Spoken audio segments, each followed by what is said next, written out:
पहला स्कंध 8 नंबर अध्याय आरंभ है। परीक्षित महाराज के ब्रह्मसाप मिली छे। कृष्ण चरित्र के वर्णना करवाटा महा मुश्किल है। तरणे जितात चटकुंज विहारिणम ललित गोपदिधि पटहारिणम सकल जोग कला समलकृतम सुरभिदम प्रणमामि रमाधमम। कृष्ण नाजे धरसी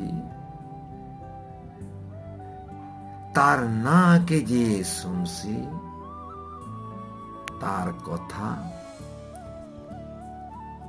कथा किए कहवा कि ताकर सरी किए हेबा। कृष्ण महाप्रभु ताकर निजर लीला निजर खेला सबू से करिछ। ताके बुझवाटा